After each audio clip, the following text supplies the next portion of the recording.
Hello, Omri. I don't know how to say your name Hi, in English. Maggie. Omri. Hello, Omri. Omri.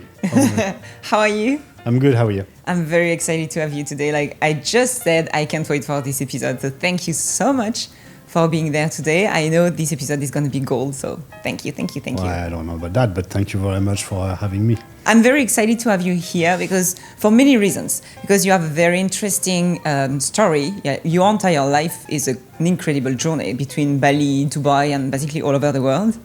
And then your ambition, but also your personality, like the way you deal with so many things with so much calm, and you still find the way to deal with your family, your friends, and to have a social life on top of having so many companies and an incredible background. So I'm very excited for you to talk about you, introduce yourself for those who don't know you, and to tell us a bit about your journey as well. Thank you very much. So tell us everything. Where do I start? From the very beginning. Okay, so quick intro, a bit of context. So I'm Omri, I'm 52. I live in Dubai now for about 8 months. I was living in Indonesia before for 15 years, more than 15 years. And then France before, and then Japan before, Australia, a few places in the world. I run a group of companies in Indonesia, so I basically run this business from here now. Those companies have different activities. So some in the media industry. I have a couple of film production companies, a creative agency. We just sold a model agency, nice closed. And then we have some companies in the business services industry. So a recruitment agency, accounting, corporate agent, and a few more.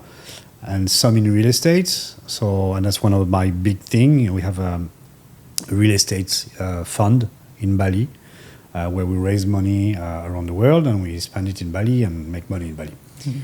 And then some real estate agencies, some investment vehicles, investment vehicles in Sumba, for example.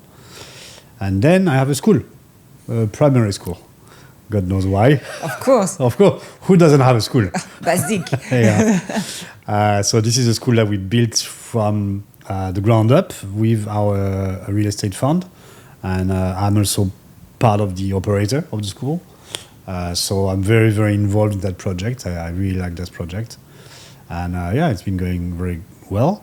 And since I'm in Dubai, so I haven't launched a business yet here, but I'm launching one this month called diversify.club, which is basically an investor club where we have investors coming into the club, and on one side, and on the other side, our team find deals around the world, opportunities with high conviction opportunities, so great ROI, and we vet them. We do the due diligence. I mean, we do a pre-due diligence. Of course, our investors have to do their own, but we try to find them some good deals for them to invest in. And there's also a social side with meetups and breakfast and dinner parties, whatever.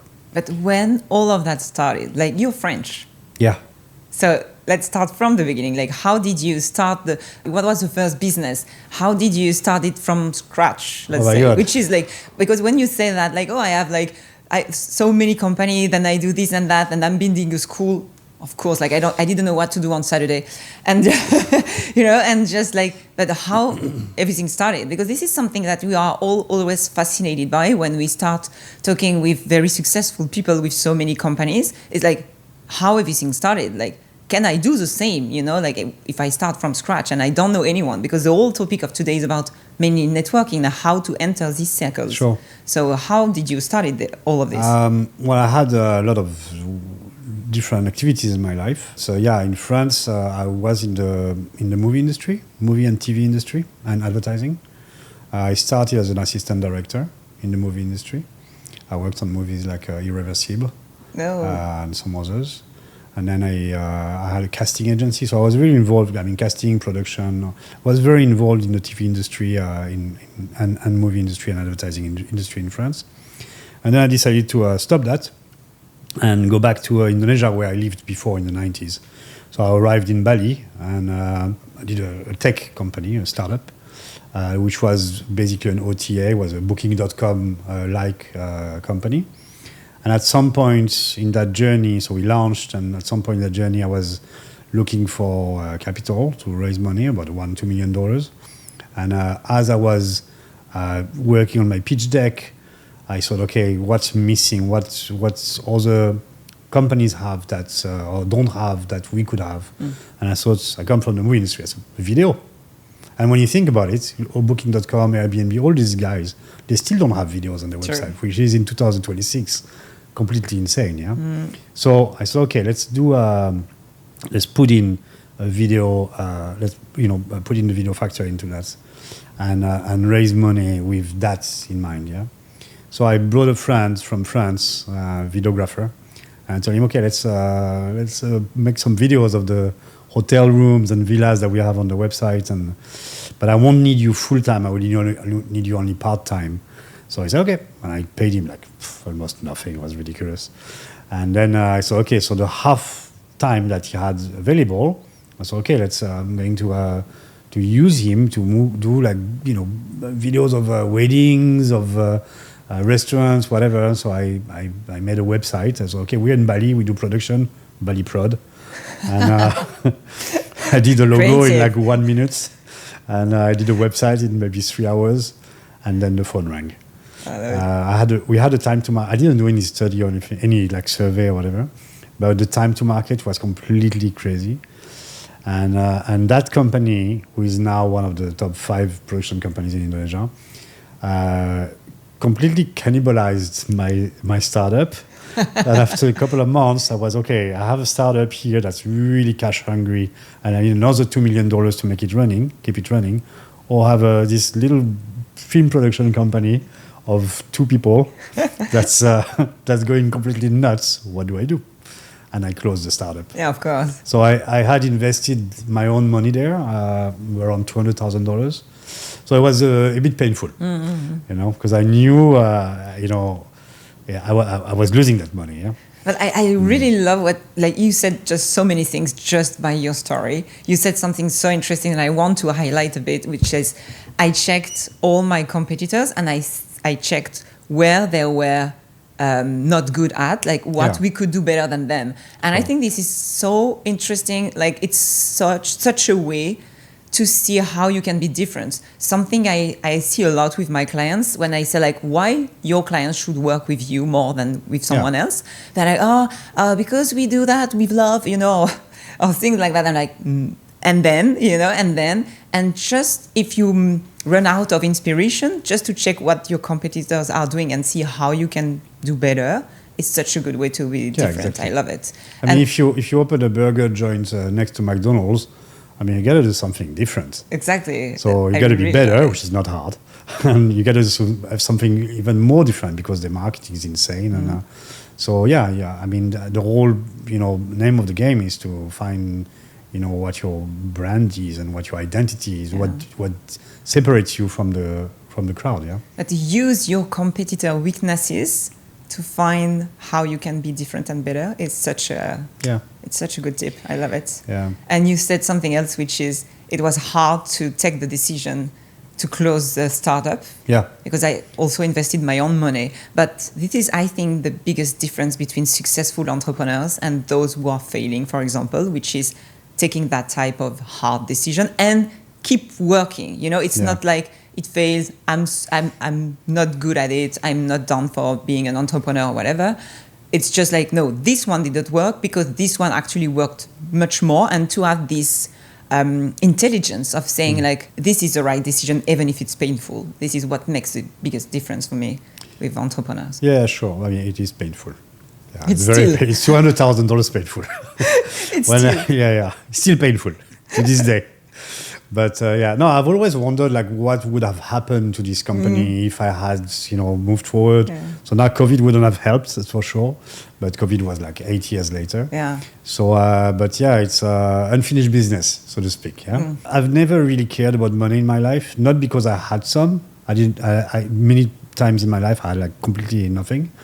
But I always trust my ability to make some.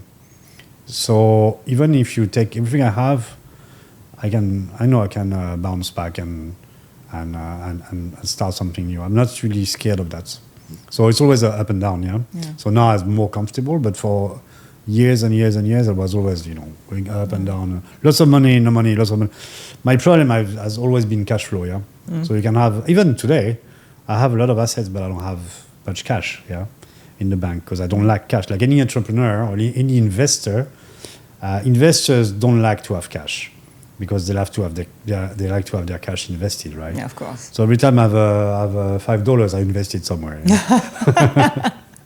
I have this conversation with so many of my friends who are not financially educated, as we say, and I think this is just a black dot absolutely everywhere in our society nowadays. But it's changing because now you have so many things online. You can educate yourself. Compliments to you and other people. Well, like doing my best, but it's just something that there is a moment when you have to understand that something is possible. So just move your ass and learn by yourself. Yeah. So it's get better and better. But to have you said something I really loved. I just want to highlight it again. But you said I always trust in my ability to make more money when it was necessary. And I think this is another common point between successful entrepreneurs. It's the ultimate goal is not money; it's the challenge itself. Yeah, for sure. And I love that. In a way. Yeah, it's always money at the end. Yeah, at the end of the day. But it's just like you gotta eat. If you don't you are not scared by not having money anymore. No, you know what I mean? Because there is another challenge. You'll find something else, and I really like this. I always here's another Instagram quote for you. I always see life as a big video game, or business as a big video game. So I know some people get something comes up and they get discouraged. For me, it's just like imagine you're playing a video game, you're Mario Kart or Mario Bros, whatever it's called, and then you have these obstacles along the road, right? So you just have to jump over them, or if you get crashed, you move back maybe like 100 meters, and then you go again. But you're always moving forward, and that's the most important thing that you have to keep in mind. You're always moving forward, regardless of what may come your way. There's always a way out. And another thing that strikes me with a lot of entrepreneurs and a lot of people around me, they make a big deal out of little things. And at the end of the day, if you have something coming your way that's going against what you were doing, never make a big deal out of it, because 2 years' time from now, you would have forgotten what happens. If you think about the issue, the problem you had like 2 years ago, if I ask you today what problems you had in 2023, you cannot answer. You may answer one or whatever, but like the small things that make your life miserable, they are completely pointless. Yeah.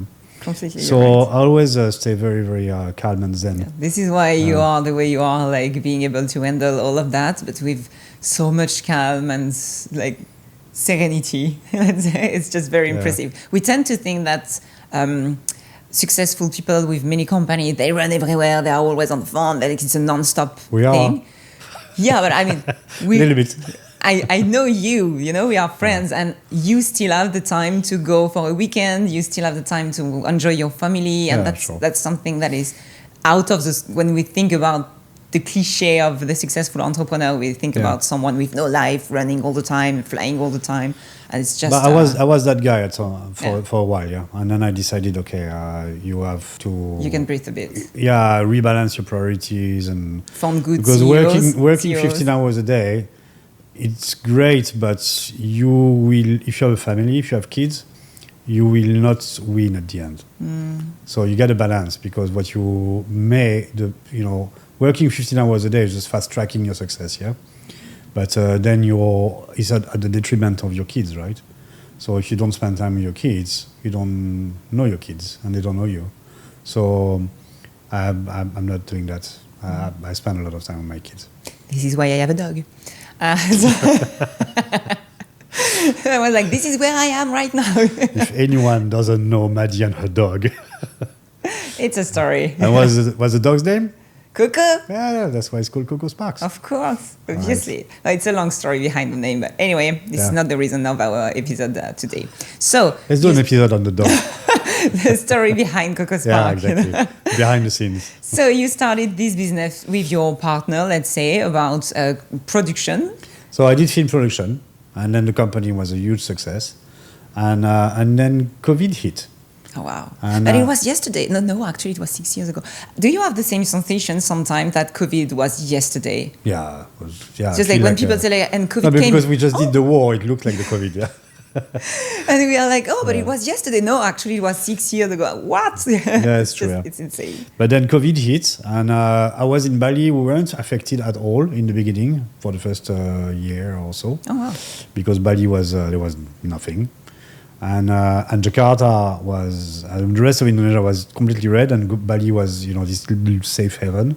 So we not only weren't we affected, but we ended up getting all the work from the other cities. So we thrived during the beginning of COVID. And then there was a variant called Omicron, COVID variant called Omicron around like July 2021, something like that.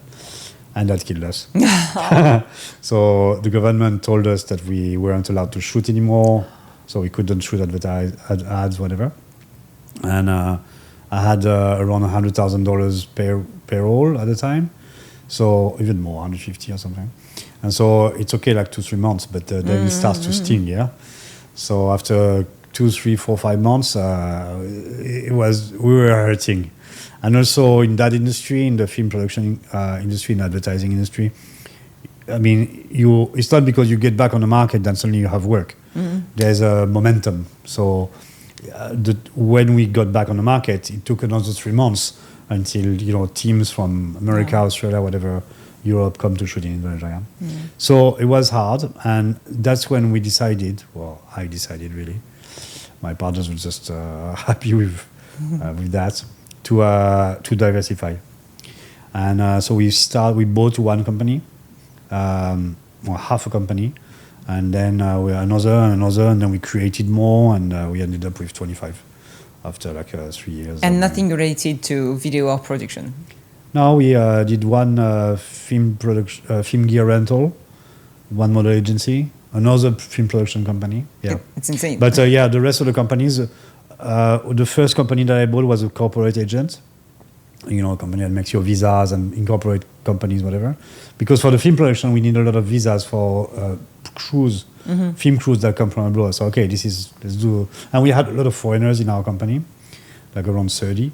So it's 30 visas for the 30 foreigners is $100,000 per year. Yeah. So I bought this. I said, I'm going to cut on cost. Rebranded the whole thing and made it like a standalone business. And now it's the biggest corporate agent in Bali. But the thing, what you're saying is so interesting. Like so many things you said, but like basically, when you struggle with something in your business related to something out of your scope. Just create another company. Yeah, exactly. Yeah. I love it. If I give too much money to a supplier, I become the supplier. I love it. Yeah. Oh my God, this is like. So I've done this like 10 times. Of course, they don't like it. And the problem is like some people, some companies, they know if they work with us, with our group, they know there's a risk that we copy them at some point. Because we end up, giving.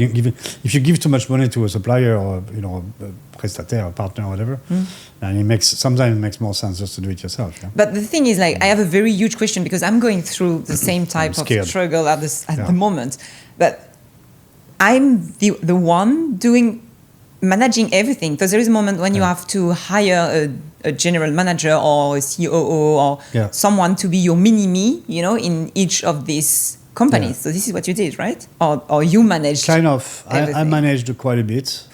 And I found people to partner with, Okay. So, I didn't manage, of course, I mean, either I find COOs or CEOs or I find partner to open these companies with.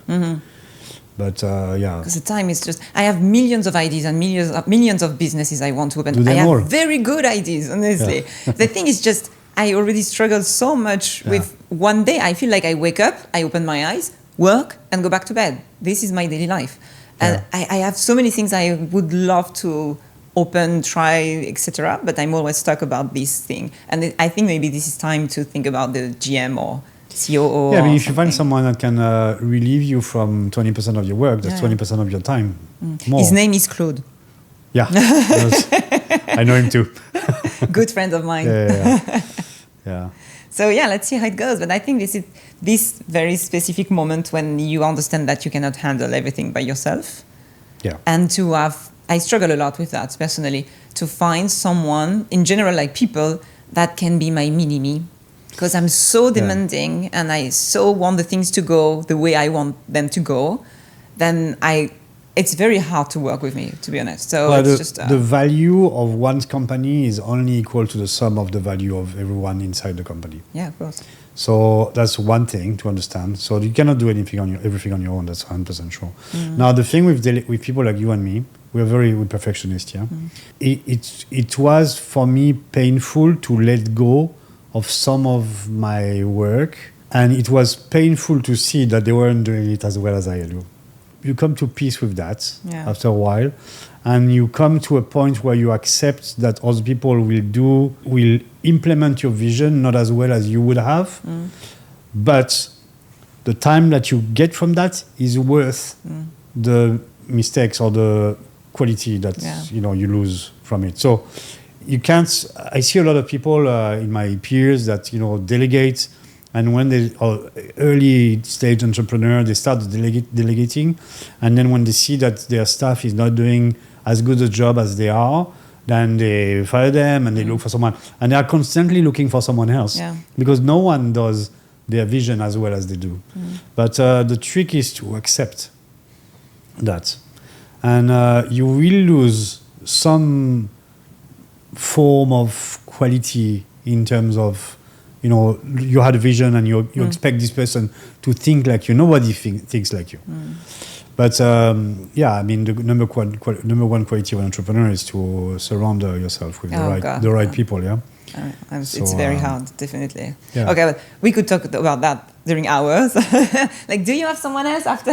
We can just stay there for 2 hours. And I really would like us to go back to your journey, because the whole point of that is to talk about the topic of the day, which is like how to enter these circles. And I really would like to know how you started to build your network from scratch, literally, because this is the main question we have all the time in my industry, which is how to enter these circles, how to know the first high net worth client or things like that, So this is the story of your life, actually, of your journey. So you started to get all these companies doing so many things, but it was still for more or less mass market, right? It was not particularly for high net worth clients. Yeah. It was more B2B, very early B2C, but a lot of B2B. So I wasn't dealing with high net worth individual. I was dealing with companies, but some big companies like Procter & Gamble, Unilever, whatever. There was some form of networking involved in that. So we're going to film festivals, these kind of things. But during that whole time, I was also always doing real estate. So I started buying beaches in Sumba. It's an island off the coast of Bali. I mean, it's 500 kilometers from Bali. So I had a lot of beach, over there, and selling them. And so I was selling them not to institutions, but to individuals. Yeah. So I started networking at that time. Mostly back then, our client. Well, we had a great marketing and great SEO. So a lot of people were coming in, and not me looking for them. But I was still doing a lot of networking, especially in Singapore. Back in the day, I was selling a lot of land in Singapore, but that was one little parenthesis. But then after a few other companies, blah blah. But I opened a real estate fund called the Kedungu Fund, and this is when I really started to look for high net worth individual. I had never raised money, no leveraged debt in my life, because in Indonesia you cannot leverage debt as a foreigner or as a foreign company. So I was never into that game of looking for capital, yeah. And then with that fund, the whole concept was to find capital and raise capital and deploy that capital in Indonesia, yeah. So that was the first time in my life that and that was like 3 years ago when we launched it, that I had to find people with money that were okay to invest with us, and we were nobody, so it was a bit tricky. This is when it starts being interesting. You know, like, Yeah, how did you do that? It's funny. Remember last night the meetup you organized with Just make a Josh precision. Yeah. Josh McCartney. Yeah. So he said something interesting that I've always put in application. Yeah. It's all about the story. Yeah. So facts don't matter. So when I launched the fund, of course we had historical data on real estate. The fund was still is. If people want to invest, they're welcome to do so. But it was very. I mean, the deal was amazing. The deal is still amazing. Yeah.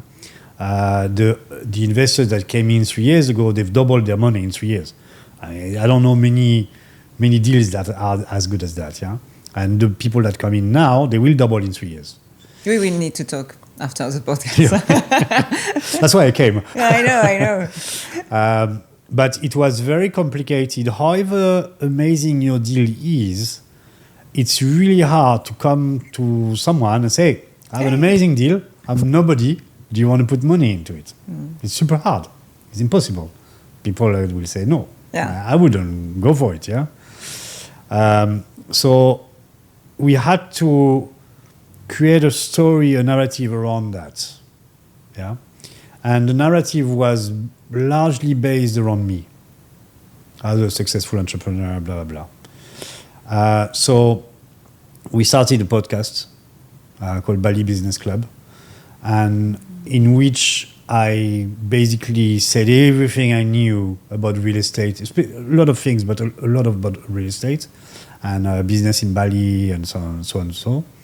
And so it became the largest podcast business podcast in Bali, and still today. And that helped us. That podcast was a game changer, really. That's when I really understood that the story is everything, because it helped us create a world where people weren't investing in the fund; they were investing in that world, or in me, basically. Yeah. You created credibility. Yeah, you become an authority, and as such, people, they want to do what you do. They want to copy trade you, yeah, and that was really helpful, and it worked. So we raised a lot of money, I mean, for Bali, yeah, and our investors are happy. We are happy. Everybody's happy. Yeah, it's a happy story, but. Yeah, if I were to give an advice to someone, like Josh said last night, create the story, don't lay in front of people a bunch of facts. That won't help at all. Even more for high net worth individuals. For everyone, really. Yeah. If you're one high net worth is like a bunch of mass market people. Yeah. It's the same thing. Yeah. You know? But like, we tend to think like there's something I have, like one of the biggest questions I have all the time is, where these people are on social media. Do they really watch and listen podcasts? Yes, they do. Because this is like an incredible tool for you to reach out to them, to create like your credibility, to build your credibility through a podcast. So podcast is not a mass market thing. It's something for absolutely everybody. So we tend to think that, they don't go on TikTok, they don't go on Instagram. Wrong. They are humans. They have social media as well. So it's definitely another way to... Absolutely. But another interesting thing that was said yesterday, and I completely agree with that, I think mass markets investor or smaller ticket investor find their deals on social media, okay, and then contact the deal sponsor, whereas high net worth individual find their deal amongst their peers, okay, hence the diversified.club concept, and then validate the deal through research, and social media helps validate that deal. Yeah. So if you are a deal sponsor, so I'm a deal sponsor, I have a fund. Yeah. So I'm sponsoring a deal. I am creating a deal. Yeah. So and actually with the Kedugu Fund, it's completely true. We have 77 or 78 investors in the fund.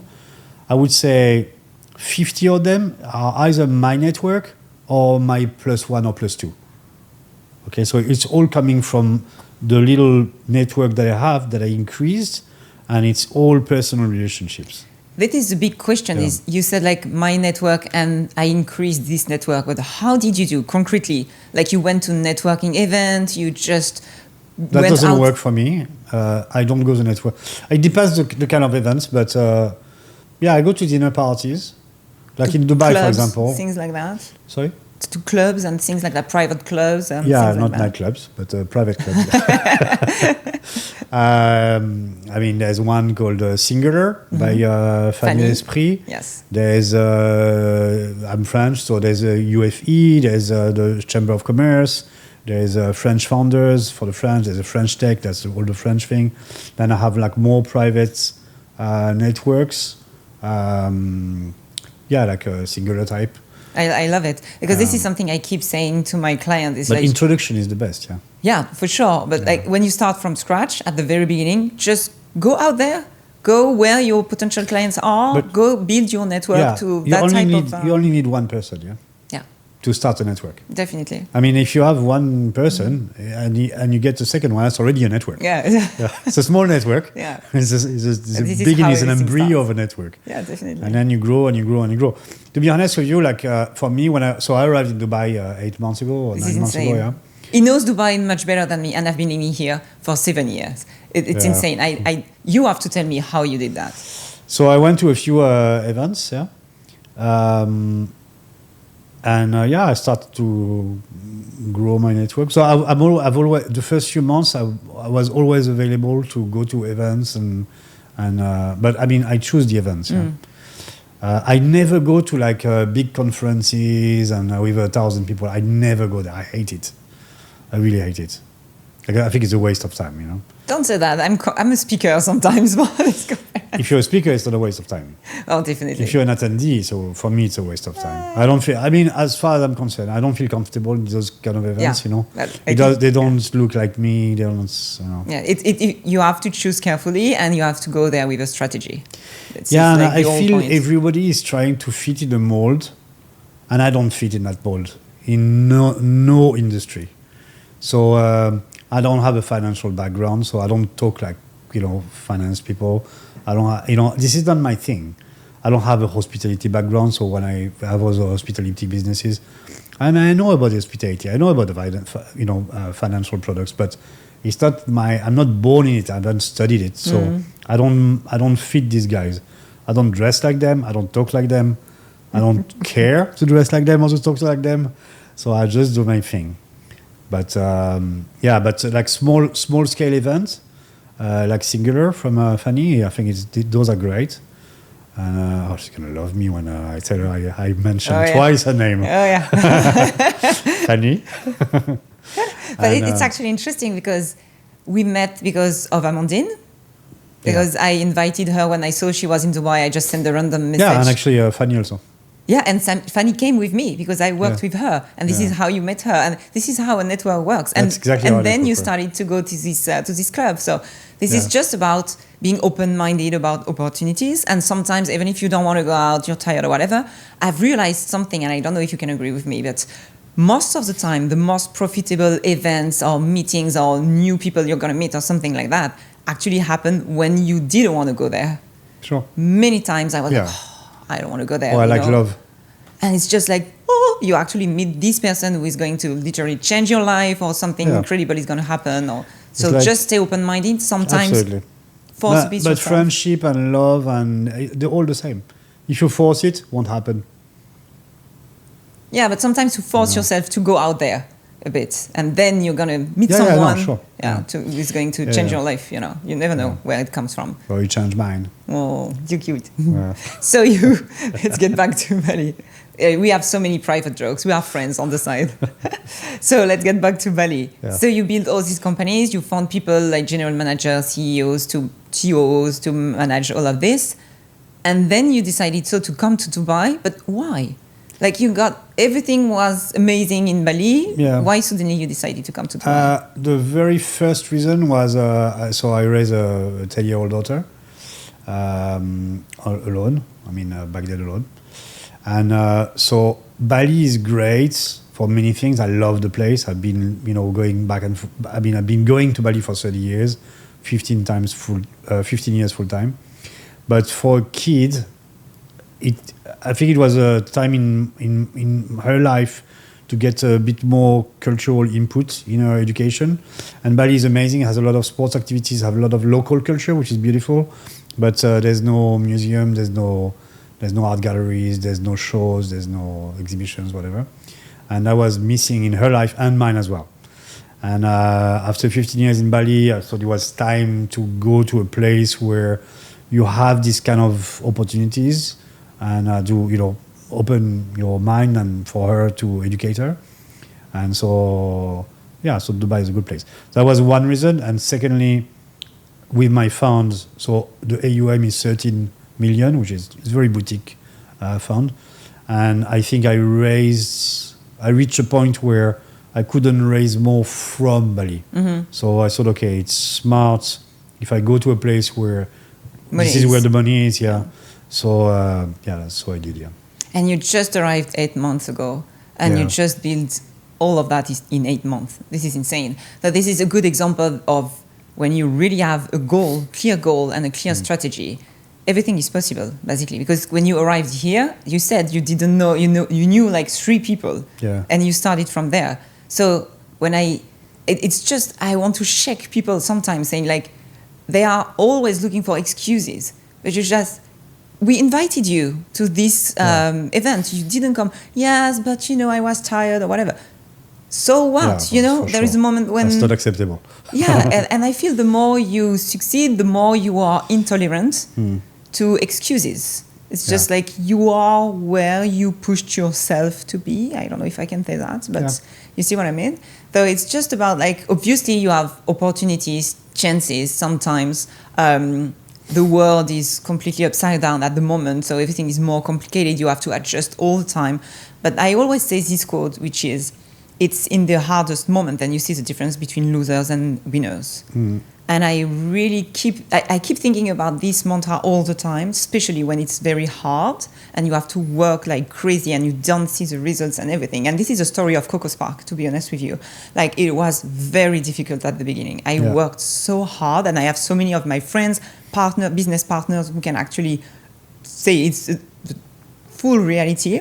I worked so hard, and so many people say like, well, it's cute, keep it as a side business, but just like, you'll never have an entire company with this. And I had to work like crazy during at least 1 year. But when I say crazy, I had to stop sports because I finished to work at 10 p.m., And then I still had my wedding photography business as well. So I still had like a full-time job. So you work like crazy, but then finally... The reward. Yeah. Finally, it worked, and finally everything. And I know so many people who first actually told me to stop because they saw me like basically destroying myself in a way, like working, and said like, stop, it doesn't worth it. It's not going to work. I was like, no, I believe in it. I believe in it. And I know that actually the difference is happening now. Yeah. Because if I stop now, I'm a loser without the bad side of it, but I lose basically. Yeah. But if I continue, it's going to work. I know it. So just turn off the brain. Work pays. Yeah, just turn off the brain and go, So interesting point you just made when you mentioned people telling you, keep it a side job, whatever. I've always thought that when people tell you not to do something, that's a good sign. Yeah. If the crowd tell you don't do that, it means there's a gap. I have so many examples of that. So many. Yeah. Just my house in the south of France, I bought, and it was so complicated. Yeah. Like the paper, it took 1 year to sign the paper to get the house. Yeah. And all my friends, I was like, this is ridiculous. I was like, no, I want it, and there is no way. Yeah, but no, sometimes God sends you signs. And my sign is actually to go against absolutely everybody is saying, And I got the house, and it was one of the best decisions in my life.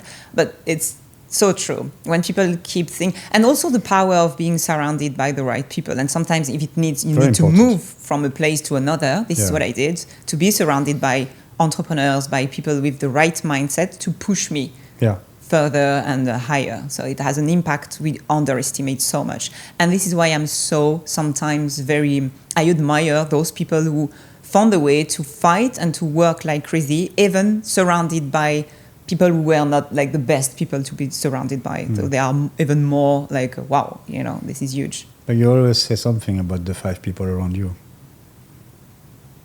What do You you want to mean? be the dumbest person in the room. Yep.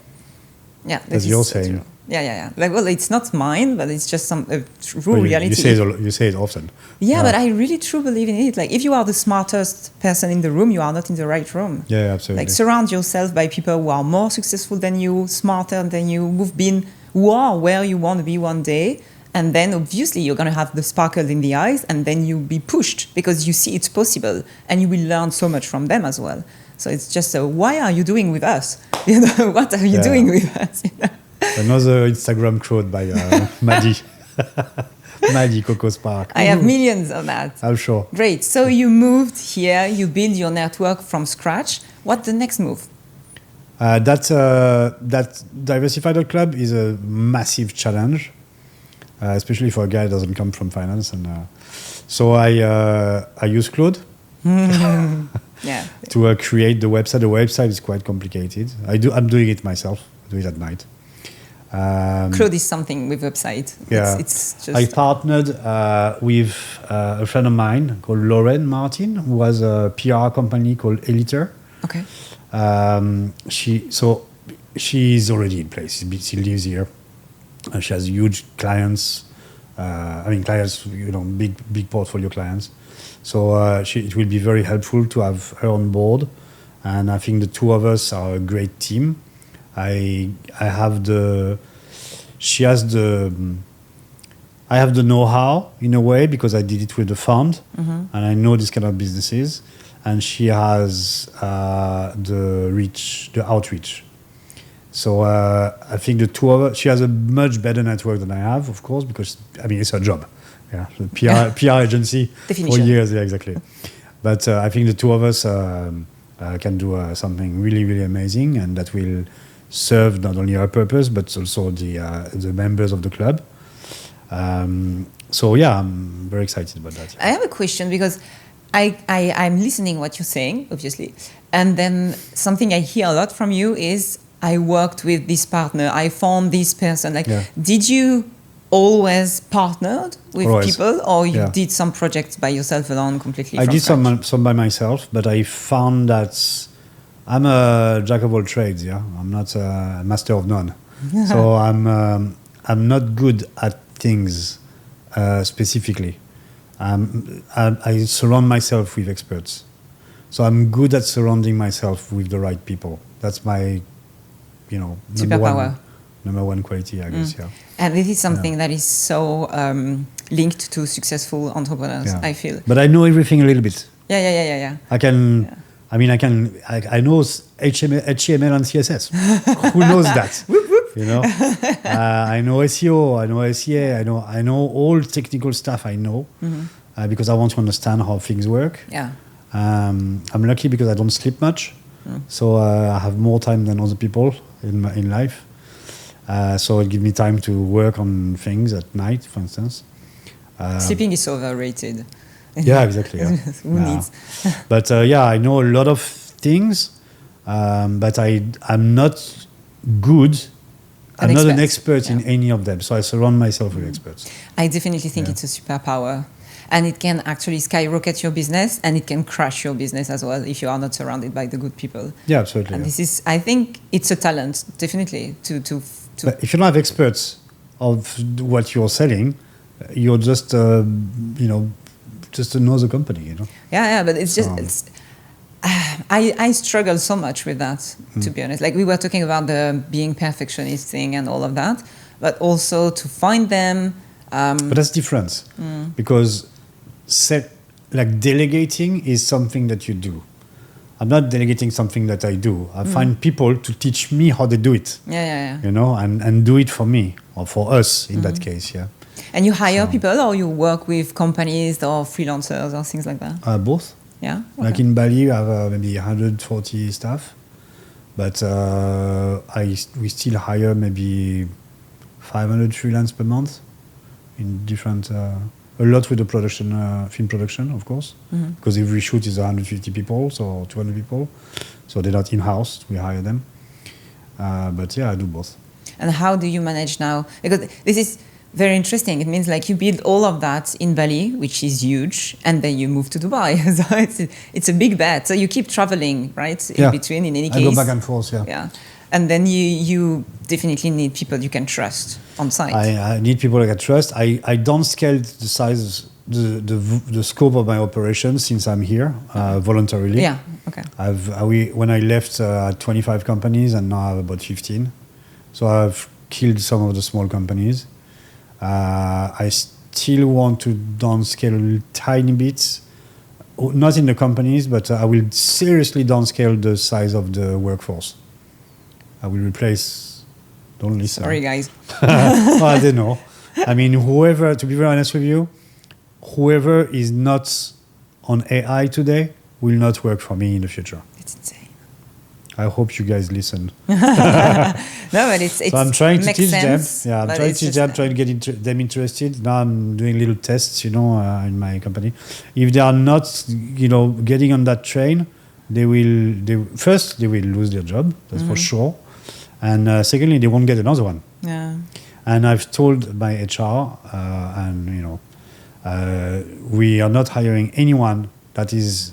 I'm not saying AI savvy or AI knowledgeable, but at least with a desire to learn, because it's still very new. So a lot of people are not. Yeah, definitely. But if someone has no interest in learning AI, they can.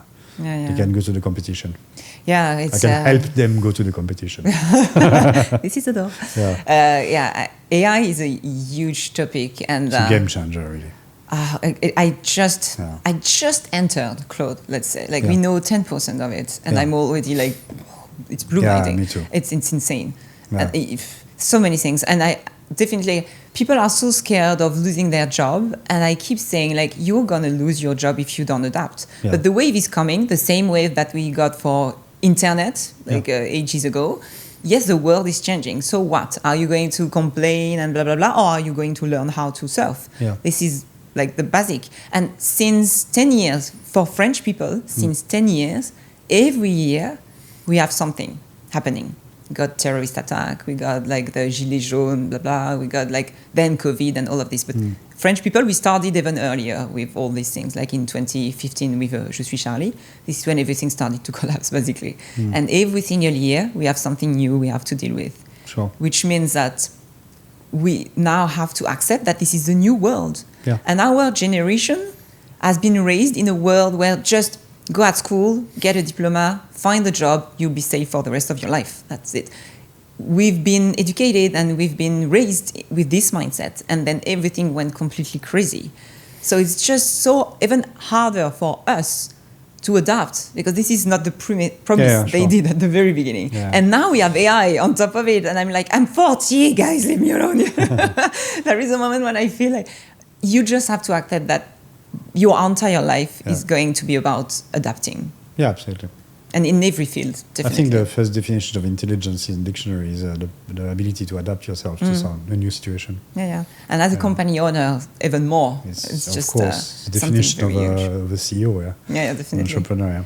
Is there any tip or anything you would like to share with us, to finish this episode today? Oh my God, you should have asked me to prepare one. I hate when people do that. I love that. Say, okay, give me 3 clues. No. Just a mantra or whatever you think, you've seen for entrepreneurs who work with wealthy clients. We've talked about some of them. Surround yourself with the right people.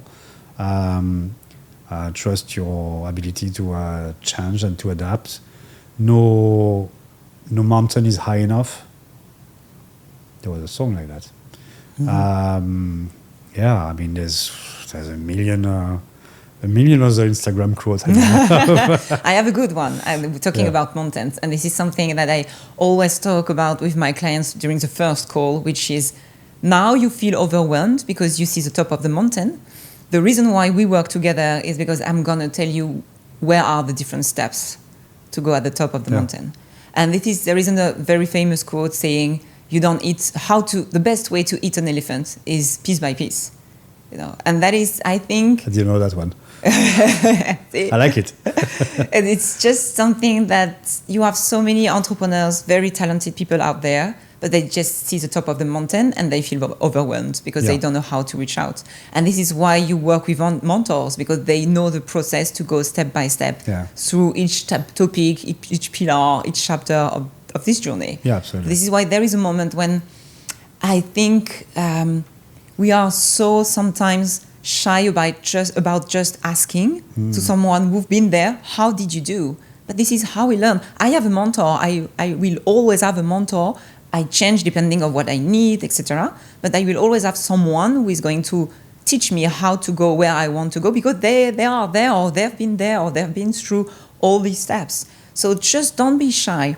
Don't be like scared of just going out there to talk with someone who are where you want to go and say like, how did you do? Yeah, absolutely. My father had a very rude expression, vulgar expression, so I won't share it online, but I will tell you offline. But basically he said like, worst case scenario, it's no. Okay, sorry for bothering, have a good day. Yeah, exactly. That's it. Best case scenario, this person is going to change your life. Yeah, so never be scared of failure, basically. Yeah. And no challenge is big enough. Oh, being rejected. I mean, it's just a game. Okay, that's my advice for everyone. Is the whole thing is a game. Have fun. Yeah, have fun, and think obstacles are just obstacles. You know, you just surround them or jump over them. That's it. And start again. It's like a big video so game. Easy. Yeah. Just do it. I mean, if you're good with your PlayStation, you should be good in business. Same thing. This one is going to be a quote, definitely. Yeah. Thank you so much. Thank you so for much. having me. Like, oh God, it was a gold. pleasure. We got gold absolutely everywhere during this episode. So thank you You are so gold. much. I really hope that you get something from it. Now you just need to apply. And I see you next week for the next episode. Thank you again. Have a good day. Bye bye.